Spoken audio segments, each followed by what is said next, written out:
Opa, agora sim eu voltei. Binho, pode tirar o retorno aqui, Binho. Beleza? Vamos lá. Boa noite para você que chegou agora nessa transmissão.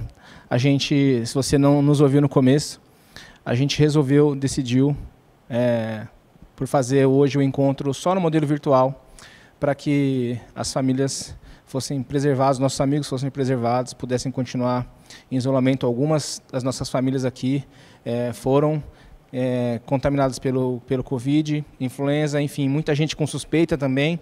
Então a gente decidiu fazer no modelo live, só no virtual. Estou aqui, eu e a minha esposa Fabi, o ambiente está todo vazio, e o Binho, nosso amigo, está fazendo a transmissão também de forma remota, para a gente ter o mínimo de contato e poder fazer esse encontro na forma mais segura possível. Então, eu espero que você tenha aproveitado as músicas que você ouviu, que tenha sido um bom momento de experiência com Deus e que você ainda tem tempo para compartilhar esse link com mais pessoas. Se você não mandou ainda, avisa o amigo lá que a gente está no ar, que a gente está transmitindo. Tá bom? Então vamos com a gente nessa. A gente está no 3º episódio da nossa série Oxigênio. Você viu o vídeo aí. Nos 2 primeiros episódios, a gente falou sobre sair do sufoco. O oxigênio é essencial para a vida humana e viver em Deus é essencial para que essa vida seja plena e abundante. E no sábado passado, o pastor Júnior trouxe para a gente o 2º episódio, que é escolher o ar que se respira. Oxigênio é uma questão de decisão. No ambiente de Deus é possível escolher o ar da velha aliança ou da nova aliança. Em um, eu dependo de rituais e atitudes. No novo, eu entro em um relacionamento com Jesus, de constante amadurecimento, para se parecer cada vez mais com Ele. No episódio de hoje, a gente vai falar sobre o ar renovador, o oxigênio que transforma. Para fazer isso, para começar esse episódio de hoje, me permitam ir direto para o texto bíblico hoje. Eu vou pegar aqui minha Bíblia para a gente ler, já de saída, a 2ª carta de Paulo aos Coríntios, no capítulo 3, no versículo 14 até o 17, que diz o seguinte: mas a mente do povo estava endurecida, e até hoje, toda vez que a antiga aliança é lida, o mesmo véu lhes cobre a mente. E esse véu só pode ser removido em Cristo. Até que hoje, quando eles leem os escritos de Moisés, seu coração está coberto por esse véu. Contudo, sempre que alguém se volta para o Senhor, o véu é removido. Pois o Senhor é o Espírito, e onde está o Espírito do Senhor, ali há liberdade. Até aqui só. Por que eu quis trazer esse texto logo de cara? Porque, para falar do oxigênio que transforma, o oxigênio aqui que transforma tem a ver com liberdade. Oxigênio tem a ver com liberdade. E o oxigênio que transforma o quê? Transforma a escravidão em liberdade. O conceito de liberdade nesse texto aqui está ligado em não ser mais escravo. Está ligado em liberdade do Espírito. No ambiente do Espírito eu não sou mais escravo. Só a partir dali é que a minha vida é transformada em liberdade. Ali eu tenho liberdade. Por isso eu preciso explicar uma história. Israel, quando esteve na Babilônia, em escravidão, eles foram exilados para lá. E eles passaram algum tempo lá, e lá eles não tinham mais templos para fazer as ofertas de sacrifício, eles não tinham mais como fazer os seus rituais que eles estavam habituados. E nesse contexto de escravidão, de exílio de Israel na Babilônia, surgem então os conceitos de sinagoga, lá surge a tradição farisaica, e eles estavam tão preocupados com essa escravidão, em ter desagradado a Deus por conta de seus pecados, que eles passam a fazer uma interpretação da Bíblia, da Torá, das tábuas, dos mandamentos, tão extrema, a ponto de ter preocupação em que ninguém mais pecasse, para que aquela escravidão, aquele exílio acabasse e eles não fossem mais escravizados depois daquele exílio. O problema é que a partir desse ponto de vista da interpretação da Torá, dos 5 livros, o estilo de vida de Israel mudou. E não era mais uma vida prazerosa, não era mais uma vida normal, não era mais uma vida cuja o centro fosse Deus, mas o centro da vida de Israel passou a ser a lei. E não é que a lei por si só fosse má, a lei por si só é boa. O problema eram as inúmeras interpretações que eles passaram a fazer da lei. Dizem até que os rabinos, eles tinham tanta preocupação que as pessoas aprendessem, que eles sugeriam para os seus discípulos, para aqueles seus alunos, que fizessem um rodízio de rabinos, para que eles ouvissem a maior quantidade de interpretações da lei possível. Para quê? Para garantir que, de fato, ninguém mais pecasse. Eles não queriam correr o risco de transgredir a lei. E eles focam muito nisso. Por uma vida justa, por uma justa e correta interpretação da lei. É tanto medo de desagradar a Deus que eles passam a fazer e criar N maneiras e N interpretações.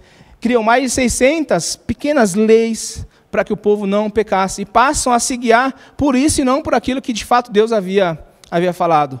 O problema é que a composição de Israel passa a ser a lei e não mais o próprio Deus. Esse estilo de vida, ele implica a eles, e impõe a eles muito medo. Era tanto medo que isso passou a ser outra escravidão, eles não se deram conta.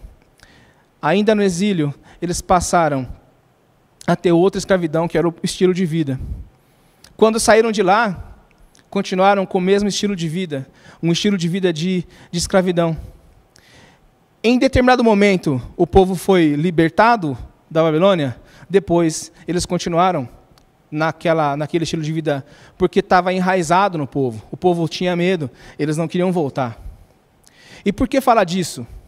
Porque assim como lá em Israel, o estilo de vida que eles tiveram e que os levou à escravidão, as nossas vidas podem ser impactadas por estilos, por perspectivas, como diz um amigo meu, que nos levem a viver sobre uma escravidão e total falta de liberdade.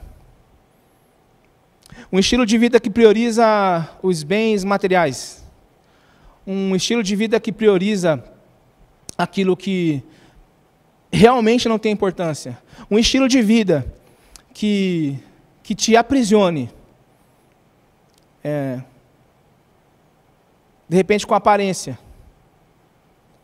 De repente com a maneira como você interage com outras pessoas. Um estilo de vida que torne você escravo daquilo. Que se aquilo sair, seja lá o que for, você conhece a sua vida, eu conheço a minha. Se isso é tirado de você, o seu mundo acaba. Isso não pode te aprisionar. Por isso que a proposta do oxigênio, da liberdade em Deus, no Espírito, é uma vida livre. O Espírito do Senhor quer isso para nós. Para nós, o véu é retirado. Assim é possível viver uma vida livre nele. Do contrário, a gente sempre volta. Se a gente não consegue evoluir nesse quesito, se a gente não consegue evoluir nesse aspecto, sempre a gente vai voltar para as nossas antigas prisões, para os nossos antigos traumas. Você não conhece alguém que vive martelando num único ponto, que já aconteceu há muito tempo, e ela não consegue se libertar, não consegue caminhar para frente, não consegue mirar para cima. Ela sempre volta atrás, porque aquilo aprisiona. O que causa na minha e na sua vida um estilo de vida que nos aprisiona? O que você dá muito valor? O que você dá muito valor? Eu acho que eu não falei aqui no Radiação sobre isso numa live, numa transmissão, e nem aqui, nos nossos encontros. Mas quando eu fiquei internado lá no hospital, e que apaga a luz da enfermaria, e é só você e aquele tubo de oxigênio, você avalia muitas coisas. Muitas coisas. Você passa, não é clichê falar isso, acredita em mim, não é clichê falar isso. Você passa a valorizar outras coisas. Eu me lembro que para uma tarefa simples, que era mandar um áudio no WhatsApp, já na internação, era um sacrifício. Algumas pessoas receberam esse áudio. nos grupos do WhatsApp. Falar era difícil. Respirar era um sacrifício. Você passa a valorizar. Então, a proposta do Espírito para nós é ter, de fato, uma vida livre. Livre das aparências, livre do medo. Tem muita gente por aí que não é paralítica, mas está paralisado. A alma é paralítica, porque não consegue caminhar. A alma cheia de medo, cheia de trauma. Tem muita coisa pirando a cabeça. Como assim? Se a velha aliança nos aprisiona, a nova aliança, essa da liberdade, tem que fazer a gente caminhar para frente.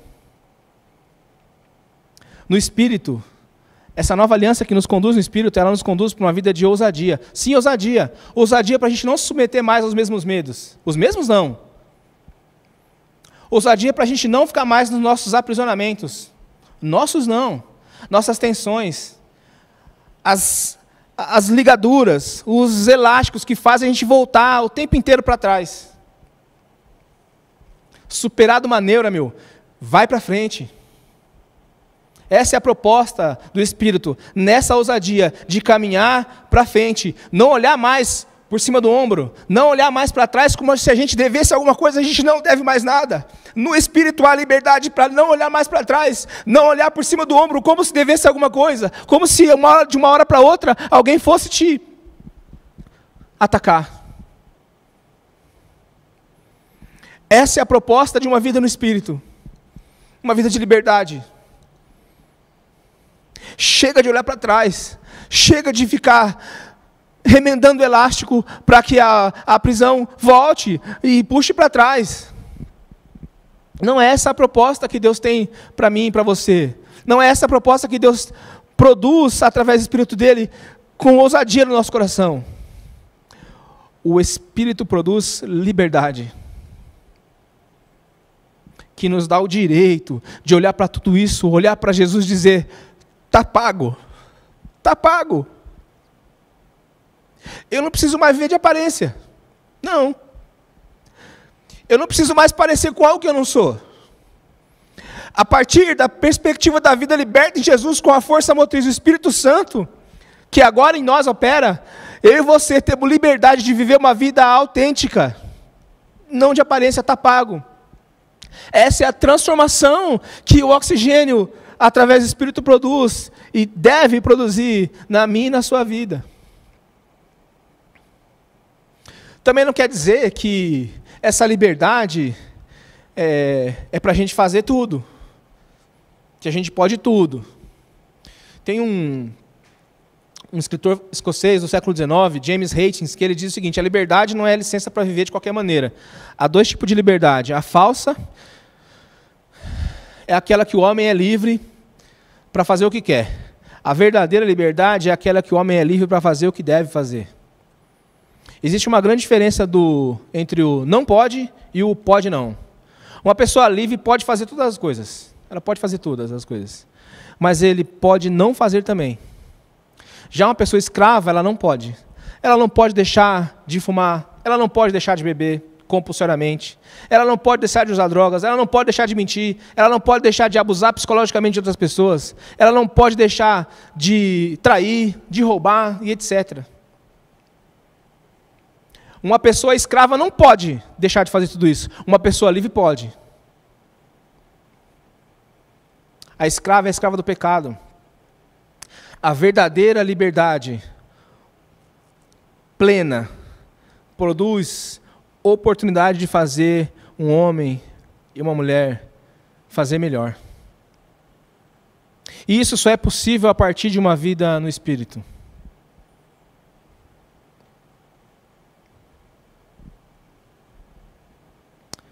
Eu preciso dizer que quando Paulo usa o texto, os versículos 16 e 17, quando ele diz assim: mas quando alguém se converte ao Senhor, o véu é retirado. Ora, o Senhor é Espírito, e onde está o Espírito do Senhor, ali a liberdade. Eu preciso te dizer que Paulo, o apóstolo, está usando a palavra Senhor, e ele se refere no Novo Testamento, em quase em todas as cartas dele, quando ele fala Senhor, ele está se referindo a Jesus. Quando ele fala Senhor ali, ele está se referindo a Jesus. E o Espírito que ele se refere também é o Espírito do Senhor Jesus, significa que eles têm a mesma essência. E por que ele usa essa expressão Espírito do Senhor? Justamente para nos dar a noção de que quem nos garante essa liberdade para escolhê-lo é o próprio Jesus. Jesus olha para um homem livre e diz: seja curado, seja livre, seja perdoado. A resposta de homem impactado pela liberdade através do Espírito é: amém, graças te dou, eu estou sendo curado. Amém, eu estou sendo liberto. Amém, eu sou perdoado. Graças a Deus, graças te dou. Quando Jesus diz, ser gente, a resposta do homem livre é: faz de mim um vaso novo que pulsa a vida. Quando Jesus fala isso para um homem escravo, cujas as referências são outras, que respira o velho oxigênio, a resposta desse velho homem, desse velho escravo é: não preciso, já sou curado, já sou livre, já sou perdoado. Se o episódio da série anterior nos propunha uma escolha em que ar respirar, em que caminho trilhar, hoje, nesse outro episódio, nesse terceiro episódio, há novamente uma nova pergunta e uma nova decisão, uma nova pergunta a mim e a você e uma nova resposta a ser dada para Jesus. Não achemos nós que quando a gente passa a caminhar com Ele, quando a gente aceita Ele, quando a gente passa a andar com Ele, que todos os problemas são resolvidos e que tudo está pronto. Não. Quando Ele diz: ser perdoado, amém, estou sendo perdoado. Essa é a resposta. Quando ele diz para um homem que se acha pronto, a resposta: não preciso. A resposta é: não preciso. Que resposta? Hoje, se ele pergunta a você, se ele pergunta a mim, qual é a resposta que você e eu estamos dando para ele? Preciso, faz de mim um homem novo, faz de mim uma mulher nova. Sabe por quê? Porque as misericórdias do Senhor, elas se renovam todos os dias. E aí, nessa renovação da misericórdia, Ele faz essas mesmas perguntas todos os dias. Porque, ai, se não fosse isso. E aí, qual é a resposta que a gente dá todos os dias para Ele, quando Ele nos pergunta isso? Todo dia, a gente tem uma oportunidade de dar uma resposta sincera, honesta, prática, verdadeira.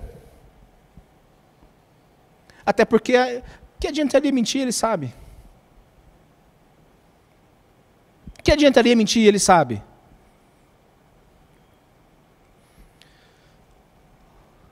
Tem uma parábola que eu queria contar para vocês, que ilustra um pouquinho disso que eu estou falando aqui agora. Uma história que Jesus conta, lá no Evangelho de Lucas, no capítulo 18, que narra a história de duas pessoas orando. Jesus conta essa história para fariseus e publicanos. Ele conta o seguinte: tem um que é um publicano, e ele ora, e ele diz para Deus: Deus, me perdoa os pecados. Olha, eu sou um homem mau, eu faço muita coisa errada, a minha vida é toda torta. E tem um outro do lado orando e dizendo o seguinte: não, Deus, olha, ainda bem que eu não sou como eles. Nossa, eu guardo todas as 10 leis e mais as 600 que a gente inventou. Ele ora quase que para o outro ouvir. Ele fala não para que Deus ouça, mas para o que o do lado escute. Ele é muito bom. Ele está numa posição muito boa. Esse é aquele que, quando Jesus diz para ele ser perdoado, ele diz: não preciso. Ser liberto, já estou. Ser puro, já sou. Essa oração, e Jesus conta essa história. Quem vocês acham que foi ouvido, que a oração foi ouvida? Quem foi para casa com a oração recebida, a oração atendida? Quem foi mais sincero? Quem deu a resposta sincera? Quem respirou naquele momento o oxigênio transformador? Numa licença poética, eu poderia voltar lá em Gênesis, quando Deus cria o homem, e Ele faz o homem, e a Bíblia diz que Ele sopra na narina do homem o sopro de vida. E aqui eu já estou quase encerrando. Ele sopra o sopro de vida. Agora, porque eu falei de licença poética, me deixa fazer uma pausa aqui. Imagine você se Ele não tivesse feito esse sopro. O que seria de mim e de você um ser inanimado, apenas barro, poeira, pó. Desde a criação, o oxigênio que transforma algo em vida é aquele que é soprado a partir do Pai.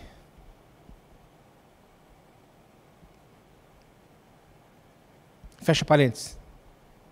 Quem é o homem livre dessa história? Quem é o homem livre? Só alguém cujo véu foi retirado tem coragem de orar como o publicano orou e aquilo que Jesus conta nessa história. Alguém com muita coragem alguém com um véu retirado tem essa coragem de orar desse jeito. Na semana passada, o Júnior fala que a gente tem que ter alguém para quem a gente conta as coisas mais íntimas. Alguém com quem você possa desabafar.